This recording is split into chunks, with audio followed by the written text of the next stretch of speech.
Hello children, let's move on to the continuation of this chapter. So we are on this one, Coorg. Now before I go in for the explanation, let me ask you, have you visited any hill station ever? Or do you know about any hill station? Which hill stations do you have in Uttar Pradesh? Okay, you might have heard the name of Nainital, Mussoorie, Shimla, Ranikhet. Okay, just like these hill stations, we have Coorg also, and this hill station is in Karnataka. It is between, now exactly if you want to know how to reach there, you can open up at page 92 of your book, and here you will get all the details of how to reach this place, Coorg. So it's not something a myth, it's not that something it's not there. It's a beautiful place and it still exists as beautiful as ever. So do visit whenever you want to. Go whenever you visit south. So this is midway between Mysore and Mangalore. And children, according to this writer and personal experience also, I would say it's really beautiful.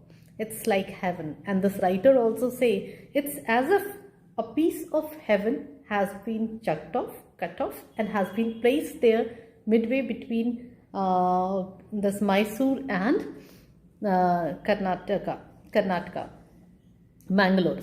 So it falls in the Karnataka district. So let's start. Midway between Mysore and the coastal town of Mangalore sits a piece of heaven. So he calls this place as a piece of heaven. So this piece of heaven, the city Coorg, has been placed there.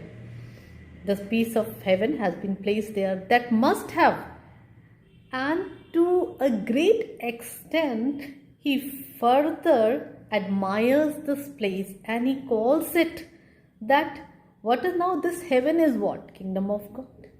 And he says that must have drifted. This drifted means being carried along gently by air or by water. So he says just like as if it has been chucked off from a piece of heaven, from heaven a piece, and has been carried by the air and it has been settled there midway between Mysore and Mangalore. So he says that drifted from the kingdom of God.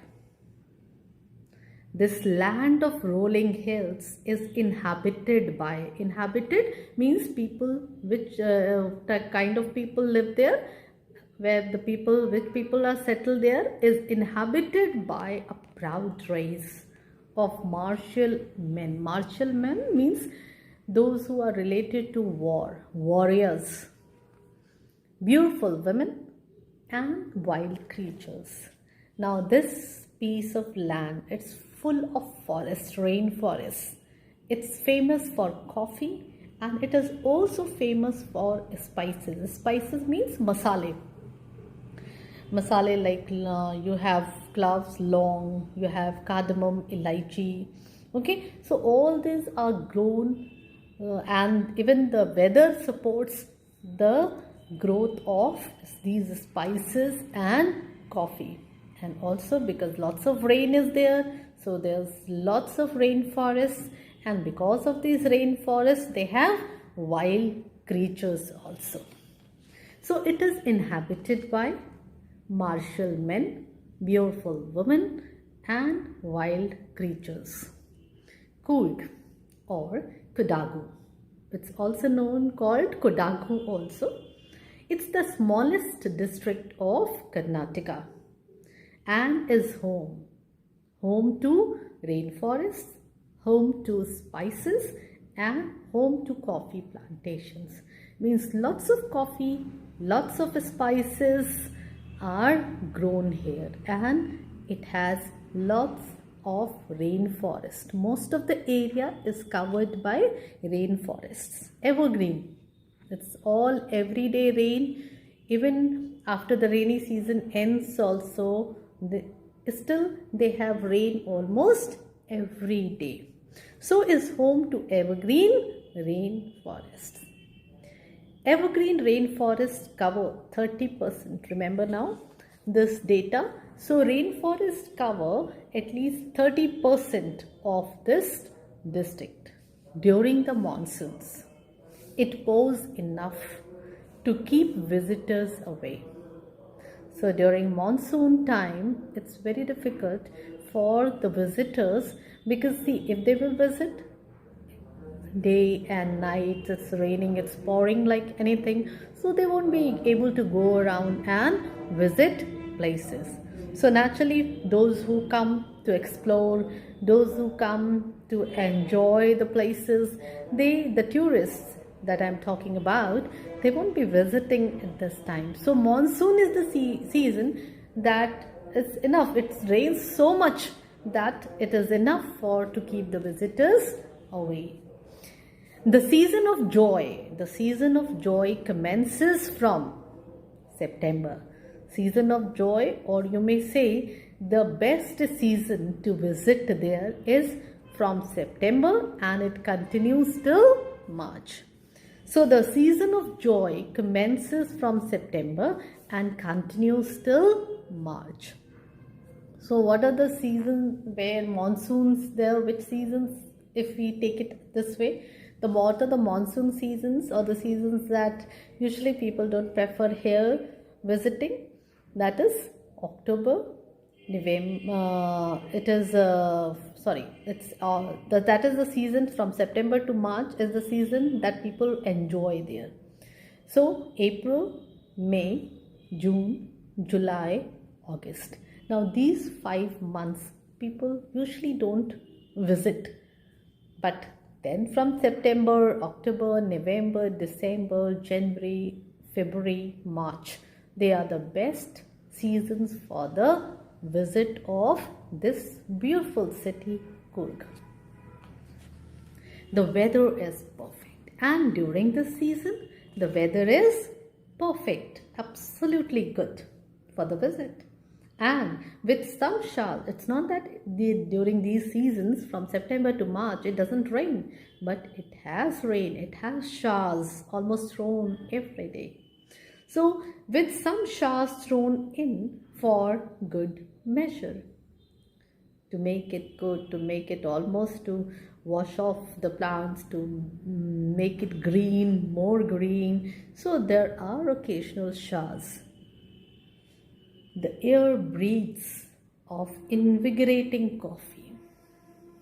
So when you go around, you see all the coffee plantations, and then there are places where, like, we have tea shops, they have coffee shops. Most of the places, small corners are there for coffee, and the coffee is brewing, and in the air you can smell that coffee.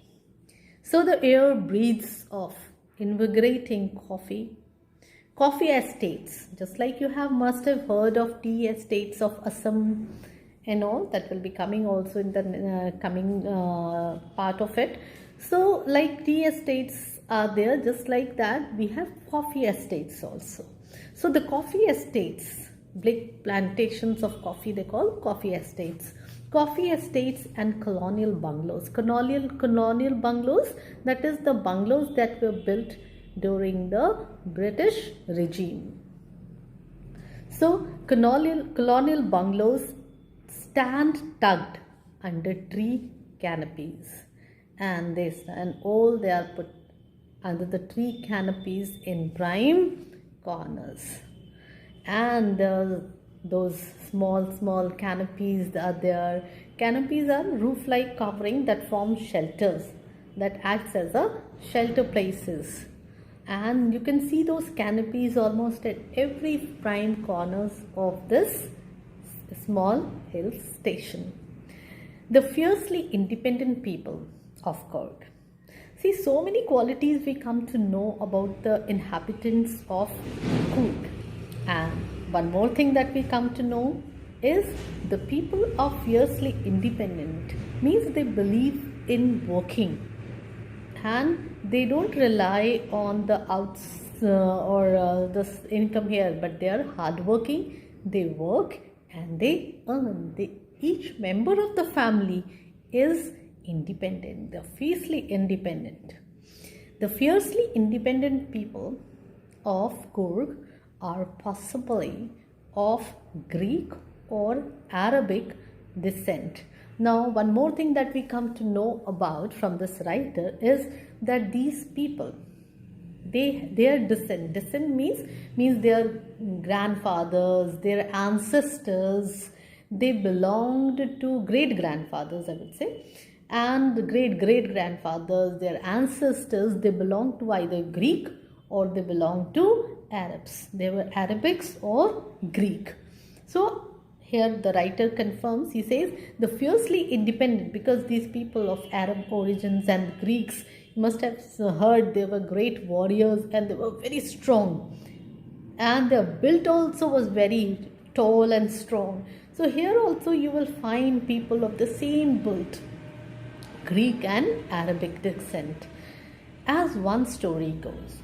And then writer confirms it through a story that also runs there, or that is also there, people speak about in this area, that as one story goes, a part of Alexander's, and he says that a part of people talk about, there was a part of Alexander's army that just drifted towards the south, means came towards down south, and when they returned, when they could not go back, when it became impossible for them to return, they settled there and they married the locals, and then they became the settlers. They became settled completely and permanently there. So he says that at one story goes, a part of Alexander's army moved south along the coast and settled here when return became impractical, when it was not possible for them to go back. These people, now these people who could not go back, which these people are being talked about? The part of Alexander's army who came this way. So these people married amongst the locals, and their culture is apparent in the martial traditions. And how do people come to know about this thing? They come to know from the customs and the traditions that were followed, and they are still being followed.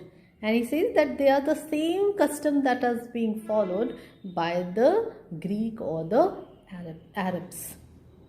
So he says that the locals and their culture is apparent in the martial traditions, marriage and religious life. In the way of their war, martial traditions means the way they fight war.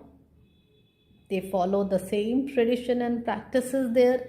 They follow the same tradition of Greek and Arabs, when they practice or when they go arrange marriages, and also when they have their religious rites, when they celebrate, when they have the celebrations and some religious rites that they practice, they follow the same customs. So from those customs, people come to know that they had some descent or something from the Arabs and Greeks, which are distinct, different, far away from the Hindu mainstream. Mainstream, tradition which most people follow, which most of the Hindus follow. So their tradition, see, like we compare from our tradition, our Indian culture and Western culture, you can immediately differentiate that this is Indian culture and any culture like it is Western culture. The same way here also with the practices, whether it was war practice, whether it was their marriage practices or their other religious rites which they practiced, from those it was very easily differentiated whether it was the Greek or the Hindu practice. So Hindu practices were not followed there. They were the Greeks, and the Arabics culture was more prevalent with them. The theory of Arab origin draws support from the Arabs. How do we come to know, or how do we have this theory that they had that Arab descent? Because the theory of Arab origin draws, so he gives the proof and he supports it. He says, the writer says that because I've come to know through that, because the Arab origin draws support. Draws support from where? From the long black coat with an embroidered waist belt worn by Qudawus, known as kuffia, or it resembles the kuffia that were worn by the Arabs and the Kurds. See, every country, they have a particular style of costumes. From the costumes, we come to know which country the person belongs to. Like sari, we immediately come, somebody is wearing, okay, the person has some origin or some relation with India. The same way, the people who used to wear these long black coat, because that was still prevalent, they wear still those, their costume comprises of this, comprises this long coat. So black coat with embroidered, and there's a waist, that belt sort, which they called kuffia, or the kuffia, which is embroidered very nicely, and they tie it there. So it resembles the kuffia that is worn by the Arabs or the Kurds or Arabs. So from this we come to know that they have some origin, they have their origin from the Arabs also. Now, Kurgi homes have a tradition, and there are so many other things that's very lovely about these people who belong to Kurg. Kurgi homes, the people who belong to Kurgi homes have a tradition of hospitality. Means they are very hospitable people, very friendly people, very loving people, and they are good hosts. They are very hospitable. They welcome the people from outside. So Kurgi homes have a tradition of hospitality, and they are more than willing to recount numerous tales of valor, bravery, related to their sons and fathers. And then you must have also heard about the Kurg regiment in the Indian Army. It's a very good regiment and is decorated once in the Indian Army because they have won many medals. Moreover, the best part of this is that the first chief of the Indian Army belonged to this regiment, Kurg regiment. And who was that? General Cariappa. Yeah, and General Cariappa was Kurgi. So Kurg homes have a tradition of hospitality, and they are more than willing to recount what numerous they tell. They tell many things about the braveries that and the acts of bravery that has been encountered by their sons and fathers. Means valor, tales of courage, tales of bravery, usually when they participate in war. They are more than willing to recount numerous tales of valor related to their sons and fathers. The Kurg regiment is one of the most decorated in Indian Army, and the first chief of the Indian Army, General Cariappa, was a Kurgi. So remember this is a very important point. General knowledge also.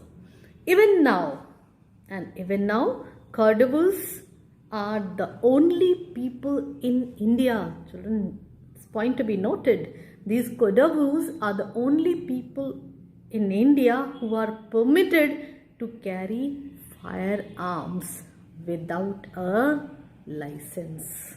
They can carry firearms and no license is required by them. But they should be, the only thing that they should be Kadavus. They should be these Kurgis only, and no other people of anyone in India is allowed to keep firearms without license.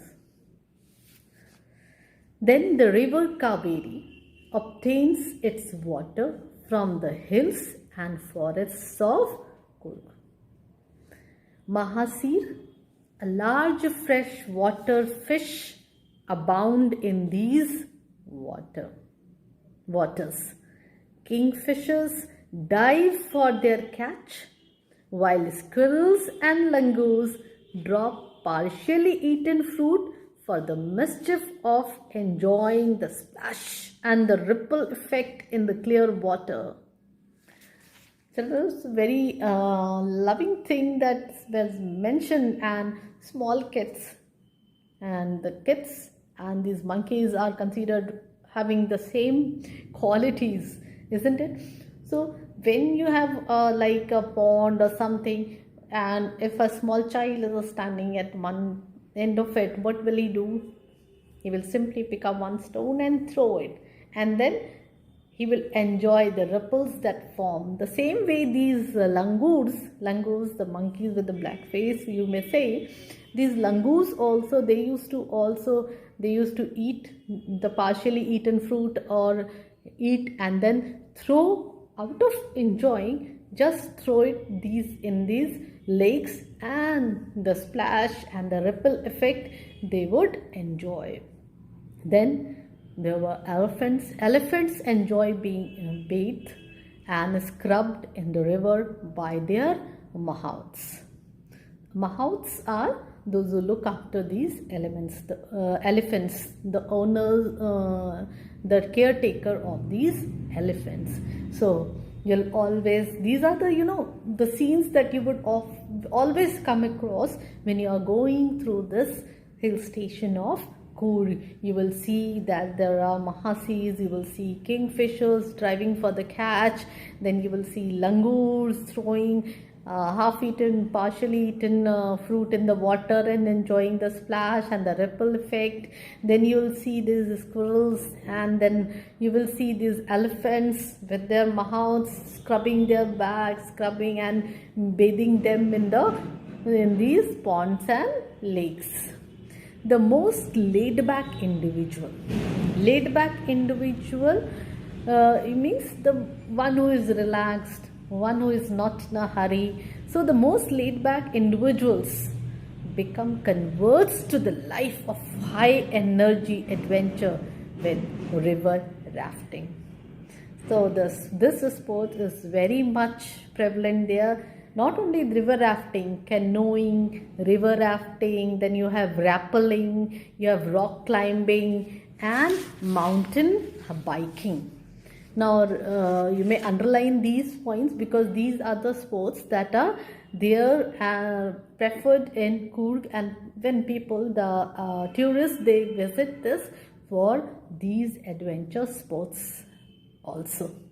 So the most laid back and the most, you may say, lazy also, the relaxed also, but surely they feel like as if they're full of life. They're very active with the adventures of river rafting. They would like to go in the river on the rafts. They would like to go into the canoe. Canoe is a small, it's a thin boat, canoeing. They love enjoying canoeing. Then rappelling is like, you must have seen like a rope thrown on the cliff and people climbing down and up. So that is called the rappelling, with their help of their feet and with the rope and nicely tied. Of course, the safety measures are taken into consideration, then coming down. So they enjoy this. Then that is rock climbing also they enjoy. They enjoy the mountain biking also, going by bikes and bicycles into the up and visiting places, biking. Numerous walking trails, and there are numerous for those who are trekkers and all. So they love trekking, going into the difficult regions and climbing, sometimes crossing the river, sometimes. So all the difficult terrains, that's called trekking. So walking trails trails are, that is the, like, not the, it's not a pakka made, but it's trails that the kacha areas and the people where they walk often. So a patch of area is made. So that is called the trails. So they go down these trails, up these trails, they walk, and it becomes the region favorite for the trekkers. So numerous walking trails in this region are a favorite with trekkers. Then while you are trekking, while you are walking, while you are going around, you come across birds. Here you come across various varieties of birds, bees, butterflies, and they will surely give you a lot of company there in this region. Then they have macaws, they have Malabar squirrels, they have langurs and slender lories. They keep a watchful eye from the tree canopies, the trees that form a shade-like thing. So from there, they will keep a watchful eye at you. They'll keep watching you, and even you keep watching them doing wonderful things, just like that langur. Just we had talked about throwing half-eaten and partially eaten fruit into the lake and enjoying. The same way you can enjoy the different acts of these small animals, and also they keep a watchful eye at you. But the writer says, I do, however, he was scared of elephants. So he says, I do, however, prefer to step aside for wild elephants. And no doubt one should be, because wild elephants can turn really wild and at times very dangerous also. Thus, the climb to Brahmagiri hills brings you into a panoramic view. Panoramic view means a view of a wide area of land. That is called panoramic view. So he says, the climb to the Brahmagiri hills brings you into a panoramic view of the entire misty, full of mist landscape of Coorg. A walk across the rope bridge, and then there's a small rope bridge, and if you go across this rope bridge, it will lead you to a 64-acre island, a small island of Nisar Gandhama running, and that will lead you into a Buddhist monks from India's largest Tibetan settlement, and this area is called the India's largest Tibetan Buddhist settlement at nearby, and it is close to Bailakuppe, and is a bonus. No doubt, when you enter this area, you forget you are in India. You feel that you are in a Tibetan land that is full of Buddhist monks, and no doubt it is a bonus. It's a reward for all your traveling to this area. The monks, you'll see, they are dressed in red, in ochre, in yellow robes, and they are ochre, that is the mustard yellow color, and yellow robes, and they are amongst the surprises. So you have many surprises there, and these Buddhist monks in all these different colored robes, they are another surprise for you that await to be discovered. When you visit there, you will discover them by visitors, and when the visitors, they are searching for the heart and soul of India, and this heart and soul you will find here in this Buddhist monks area, right here in this small city of Coorg, the smallest city of Karnataka, this beautiful hill station Coorg. So do visit. You will surely like this lovely place of Coorg. There are some meanings that you need to take here when one is different from being carried along gently by ear. Then you have martial, that is having to do with war. canopies, roof-like coverings that form shelters. Prime, here it means best. Then mainstream means a tradition which most people follow. Then tales of valors are story of courage, bravery, and usually when you talk about wars. Then most decorated, having received maximum number of awards for the bravery in war. Laid back means relaxed, not in a hurry. Rafting is traveling in a river with a raft, a floating platform made by tying planks together of wood together. Then canoeing is traveling in a river in a canoe. Canoe is a large narrow boat. Then rappelling is going down a cliff by sliding down a rope. Then you have trails, means paths created by walking. Panoramic view means a view of a wide area of land. Other than these, while explaining, I had also given several other explanation and meanings. I hope you enjoyed. You can now go for this thinking about the text when you answered some questions there. So do read the chapter again before answering these questions. Thank you, children.